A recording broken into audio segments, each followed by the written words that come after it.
Have you ever sat alone, maybe late at night, when the world had finally gone quiet, and suddenly you felt it again? That same ache you thought you'd already healed from. That same memory rising like a ghost asking for your attention, even though you swore you'd moved on. You've tried everything, haven't you? Books stacked on the nightstand, videos bookmarked and half-watched, breathwork, journaling. Maybe you even whispered affirmations in the dark, hoping they would drown out the echo of what still hurts. And yet, here you are, not broken, but not whole either. There's something uniquely painful about doing all the right things and still feeling like you're standing still. It creates this quiet kind of shame, not loud, not dramatic, but a whisper that says, maybe healing just isn't for me. But what if you're not failing to heal? What if you're simply trapped in a pattern you didn't even know you were repeating? Here's the truth. Most people never tell you. Healing is not just about knowing what hurt you. It's about no longer letting that hurt run your inner world. The real reason so many of us feel stuck isn't because we haven't tried, it's because we're unknowingly keeping our pain on repeat. Like watching a sad scene in a movie over and over, hoping this time the ending will be different. But it never is, because the story hasn't changed. Only our suffering deepens, and you might not even realize you're doing it.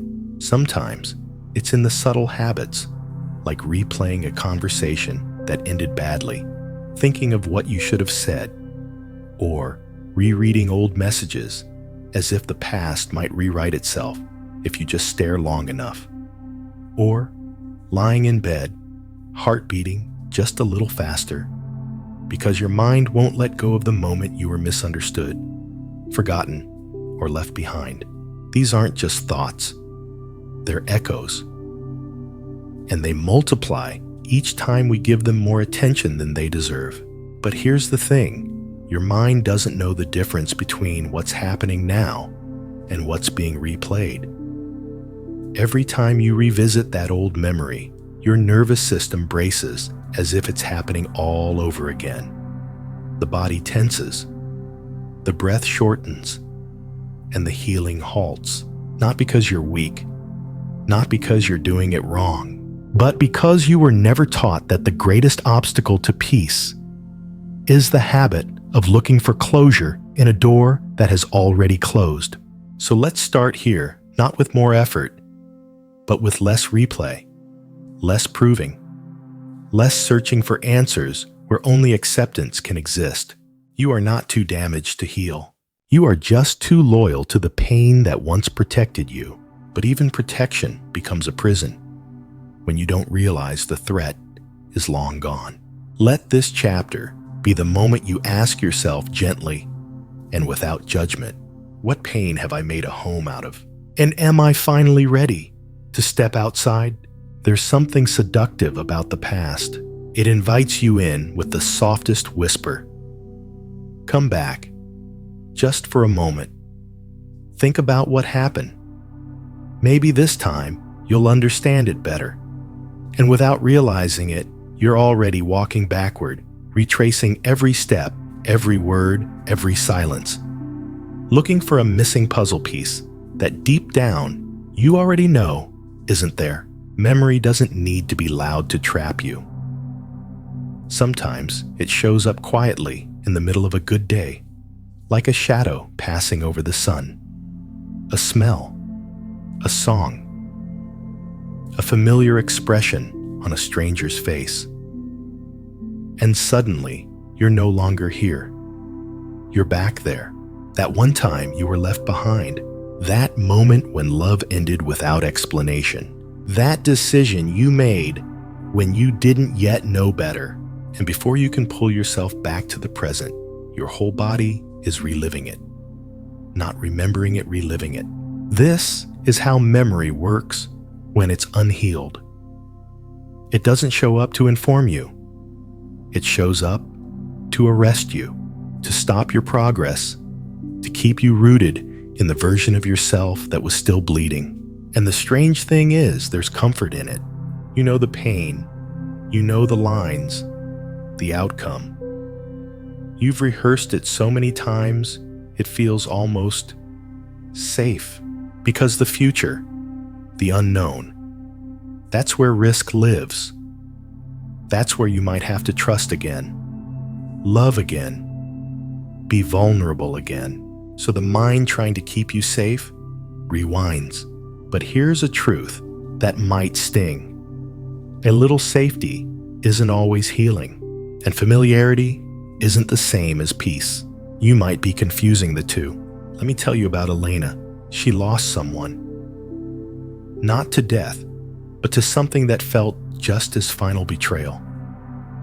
She said she was fine, that she had moved on, that she had learned the lesson.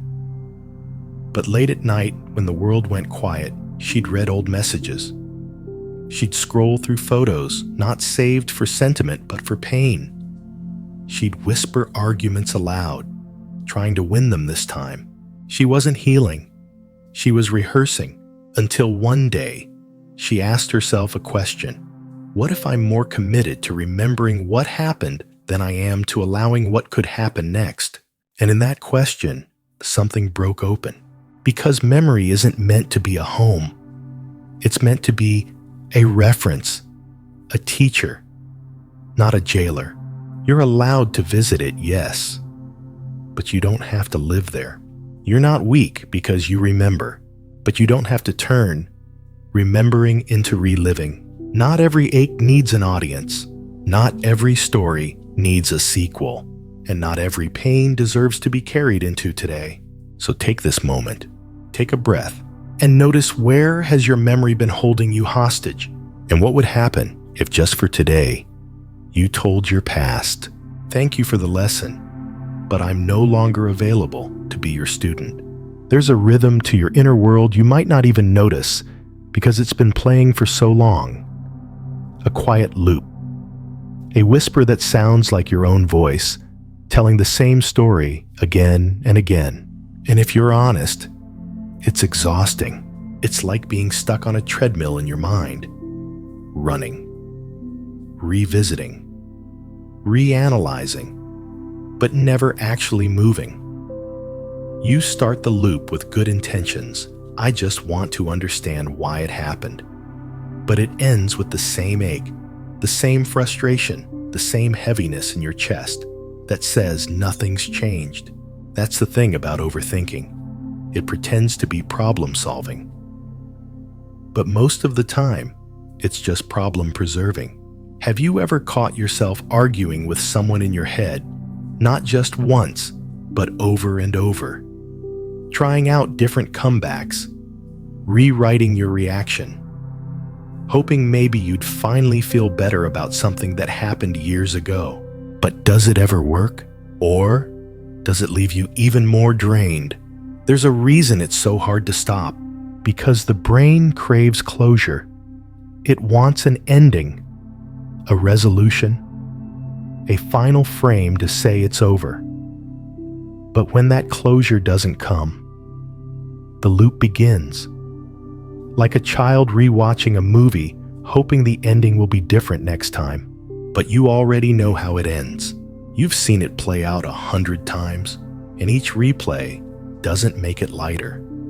It makes it heavier, more ingrained, more real in your nervous system, even if it no longer exists in your life. That's the trick. The mind plays. It turns memory into presence. So even if you're safe now, even if the threat is gone, your body keeps reacting like it's happening again. That's not your fault. It's just conditioning. But you can choose differently. You can recognize the loop. You can feel the urge to go down that mental path and gently say, not this time. That interruption, that tiny act of inner defiance is powerful because healing doesn't always start with a breakthrough. Sometimes it starts with boredom, with saying I'm tired of this story, not because it wasn't important, but because it's no longer true. You are not who you were when the wound happened. You are not the same version of yourself who couldn't breathe through it. You've grown, quietly, slowly, even if your mind hasn't caught up. So the next time the loop begins, pause. Remind yourself you don't owe your pain another performance. You don't need to rehearse what healing already wants to release. And you don't have to find a better ending. You only have to stop repeating the beginning. You finally sit down. The world is quiet. No one is asking for anything. Nothing is breaking. Nothing is rushing. And yet, you don't feel calm. You feel restless, uneasy, like something must be wrong. That's what happens when stillness feels like a foreign country, unfamiliar terrain your body doesn't know how to relax into. You'd think peace would feel peaceful, but if your nervous system has been conditioned to expect chaos, then peace feels like a glitch. You might start scanning, wondering what you forgot, replaying that one sentence from earlier, thinking about tomorrow's conversation. Your mind trained to be on alert whispers, be ready. Something's coming. But here's the truth, nothing is coming. You're just standing in a moment your body doesn't recognize. You're safe, but your mind is still stuck in survival. This is what happens when hypervigilance becomes your baseline. Even silence becomes suspicious. You look around the stillness like a detective. Why is it this quiet? What am I missing? What needs fixing? And in that very pattern, you miss the stillness altogether. I once sat with someone who had escaped years of emotional chaos. And when she finally found a peaceful rhythm, she confessed, "I don't know how to be here. I keep waiting for it to fall apart." What she was describing wasn't failure. It was healing trying to land, but finding no ground to stand on. Because you don't just have to want peace. You have to relearn how to feel safe inside it. You have to show your body that peace isn't a trap. That softness isn't a weakness. That stillness isn't a setup for pain. This takes time, gentle time, and presence. Not the kind of presence that looks perfect. The kind where you sit quietly, with your palms open, even if your thoughts are still noisy. Even if your breath is still short. Even if everything in you is saying, "This feels strange," because that strangeness is proof that you're entering new territory. Not old memories, not old survival scripts, but something tender, something true. And over time, your nervous system will stop scanning. Your breath will drop lower. Your shoulders will stop bracing, and you'll realize stillness didn't abandon you. It was waiting for you all along. There's a moment, often small, barely noticeable, when your mind reaches for the past again. It pulls you back into a familiar scene, a memory that didn't end the way you hoped, a voice that wounded a mistake you still carry like it just happened yesterday. And if you're not careful, you follow it, not because you want to relive it, but because that old version of pain still feels more familiar than the unknown possibility of peace. But what if, just for a moment, you didn't follow? What if you looked around and reminded yourself, this isn't then, this is now? What if you felt the ground under your feet, the breath rising through your chest, the sun pouring gently through the window, and called it enough? The present moment is not a punishment for your past. It's an offering, but to receive it, you must unclench your grip from the stories that haunt you, the ones you didn't write but kept rehearsing. Let's be honest, some part of you has been rehearsing for a version of life that no longer needs to be performed. You've been preparing comebacks for conversations that are already over. You've been rehearsing how to defend yourself against people who aren't even here. And while your mind spins, the present stands there quietly waiting, not pushing, not proving, just open. I met someone once who told me they felt like their life was stuck in a loop. Every day felt the same, every thought repeated. But when I asked them, "Where are you when you're brushing your teeth?" they paused. Then they laughed. Because even that simple moment had become another place to mentally rehearse pain. Reclaiming the present doesn't require a spiritual retreat. It doesn't demand silence or stillness or control. It simply asks that you stop abandoning the moment you're in. When you're washing the dishes, wash the dishes. When you're walking, feel your feet meet the ground. When you're breathing, breathe with your whole chest, not shallow and distracted, but full and unafraid. Presence is not always comfortable at first, but it is always honest. And unlike your past, which cannot change, and your future, which isn't promised, the present is the only place your healing has ever truly lived. Let it hold you now, not later, not once everything's perfect. Now, because this moment, messy, ordinary, sacred, is enough. And so are you. It sounds strange, doesn't it? The idea that we might be addicted to our own pain. But pause with me here. Not addicted in the way you might think. Not because it feels good, not because we want to suffer, but because it feels familiar, predictable, known. There's a strange comfort in rewatching the same internal movie. Even if it breaks us, at least we know the scenes. We know when the heartbreak hits. We know when the rejection stings. We know how the story ends, even if it always ends in ache. And our nervous system, it starts to expect it. Like a well-worn path through the woods, your mind chooses that route again and again. Not because it's the best path, but because it's the one you've walked the most. And here's the hardest truth to sit with. If you keep rehearsing pain, you keep reliving it. And worse, you start becoming it. You're not just remembering what happened. You're reabsorbing it, embodying it, allowing it to write the script for who you think you are. That's not healing. That's spiritual erosion, slow and invisible, but constant. I once sat with a woman named Eliza, who told me she couldn't stop thinking about a friendship that ended abruptly. It had been years, but to her, it still felt fresh, raw. She would lie awake at night, replaying the last conversation, wondering what she could have said differently. She said, "I don't even miss her anymore. I just miss the part of me that didn't question everything." And I knew exactly what she meant, because pain doesn't just bruise your heart, it rewrites your self-trust. It plants seeds of doubt in your instincts. It makes you look at joy suspiciously, like it might disappear if you breathe too deeply. But Eliza did something that shifted everything.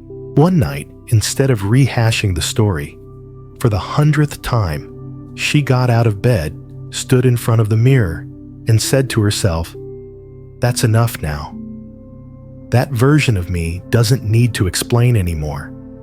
She just needs to rest." And that's where her healing began, not with closure, but with a decision to stop feeding a story that no longer needed to be told. Maybe your story isn't Eliza's, but maybe your pain is on repeat too. Maybe you've kept it alive through mental reruns that your heart no longer wants to star in. You're not broken for doing this. You're just tired. And tired people don't need more explanations. They need release. You don't owe the past a single ounce of your presence anymore. You are allowed fully, freely, tenderly to let it go. And the moment you do, you create space for something else. Peace. Peace that doesn't demand you forget. Peace that simply whispers, "We don't need to carry this anymore." There's a quiet art to feeling without fixing. An act of courage, really. To let an emotion rise in you and not immediately ask, "What does this mean?" or "How do I make it go away?" Most of us were never taught this. We were raised in systems that said, Don't cry. Don't overreact. Don't let them see you upset. So we learn to manage our feelings like unruly house guests, tolerated briefly, but never welcome to stay. And now we find ourselves emotionally aware, but emotionally exhausted, because every feeling comes with a commentary. Every sadness becomes a spiral. Every discomfort triggers a need to understand, decode, do something. But what if you didn't? What if sadness could just be sadness? Not a symptom of failure, not a warning sign, not a riddle. What if discomfort was allowed to pass through like a wave instead of being turned into a storm? There's a softness that returns when you stop interrogating your emotions.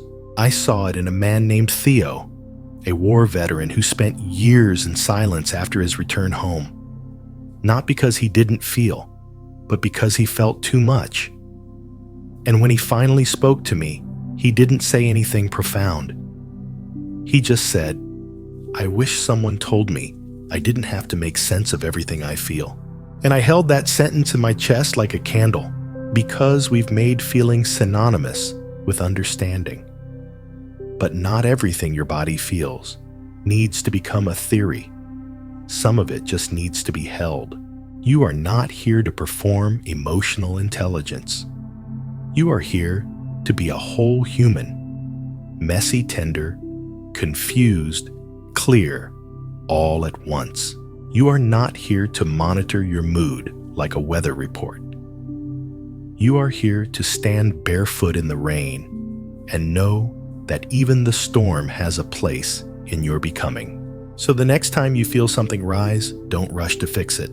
Pause, breathe, feel, not because it's easy, not because it's clean, but because you deserve to exist without being edited.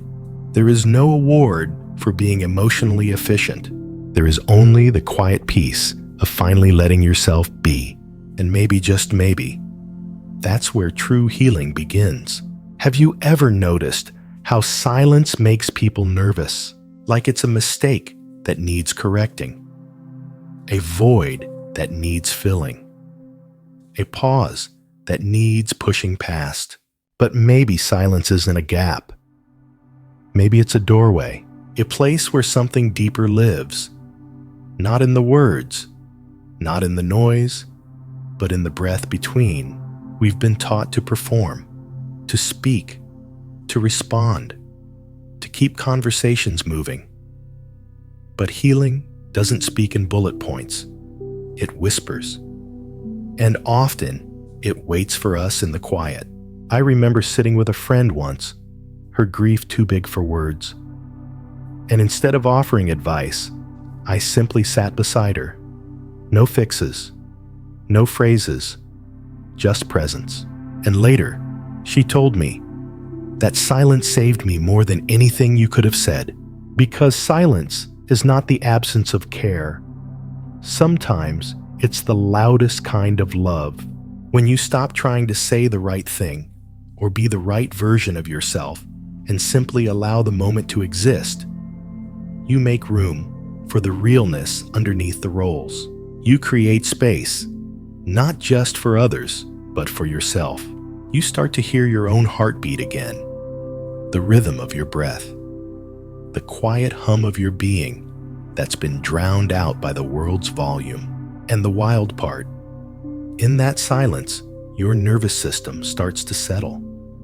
Your shoulders drop, your chest opens, your thoughts slow. You don't have to narrate your way through the moment anymore. You get to live it. So if silence comes knocking, don't shut the door. Let it in. Sit with it. Let it teach you the difference between loneliness and spaciousness. Because the truth is, you're not alone in silence. You're just closer to yourself than you've been in a long time. Some memories aren't memories, they're echoes. Echoes that live inside you, not because they still hurt, but because you never gave yourself permission to stop listening to them.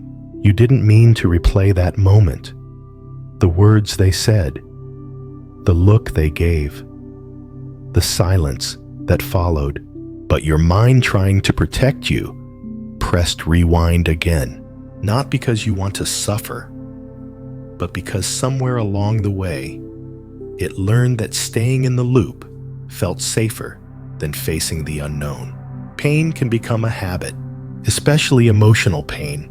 It becomes a soundtrack playing in the background of everything, even the good things. You laugh, but there's a filter. You love, but you hesitate. You dream, but not too loud, just in case it fails again. You carry old stories like they're instructions for how to live, but they're not. They were moments, some true, some distorted, all of them over. Still, you walk with them like ghosts that keep whispering, "Don't forget what happened. Don't let it happen again." And here's the gentle truth. You can honor the past without living in it. You can grieve what happened without holding on to it like a compass.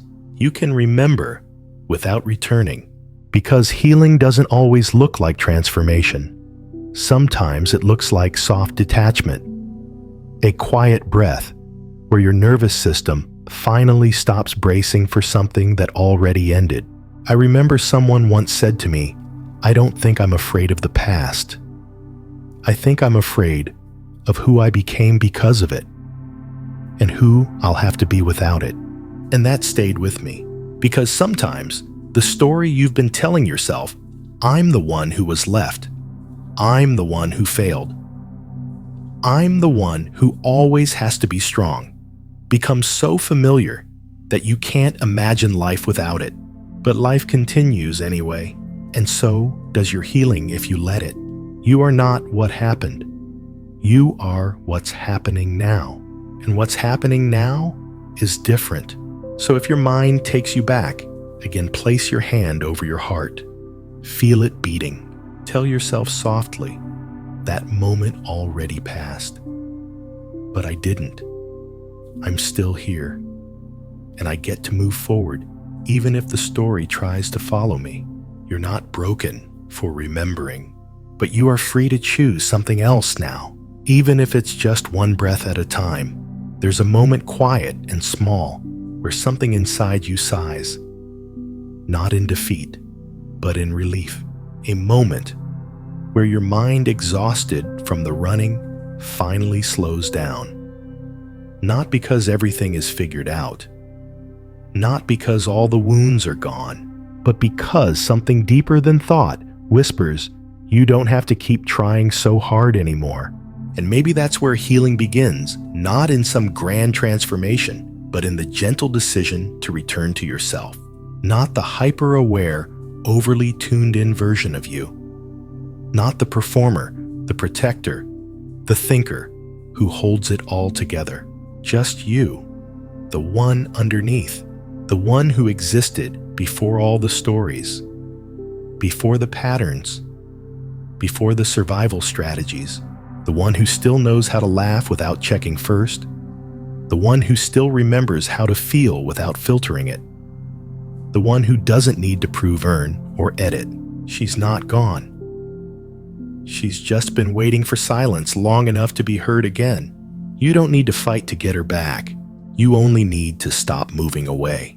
Let yourself land. Let yourself arrive. Sit on the floor. Look out the window. Breathe without trying to improve anything. Let your body feel safe in stillness again. Let your breath be enough. Let this moment be enough. Let you be enough without the commentary, without the hustle, without the fixing. And when the thoughts come back, they will, don't fight them. Smile softly. Say, "I see you, but I'm not following you today." Then come back. Again. And again. That's the practice. That's the freedom. And one day, without realizing it, you'll notice something beautiful. You're not thinking about your life anymore. You're living it fully, quietly, present. You'll walk into rooms and no longer scan for danger. You'll sit in silence and not feel the urge to fill it. You'll wake up and greet the day not as a problem to solve, but as a gift to feel. And when someone asks you, "How are you so calm these days?" you won't have a big answer. Just a small truth: I stopped trying to be okay all the time, and I just started letting myself be here. That's what healing sounds like. Not louder, but softer. Not more effort, but less resistance. You were never broken. You were just tired from carrying so much meaning on your shoulders. Now, slowly, gently, you are coming home.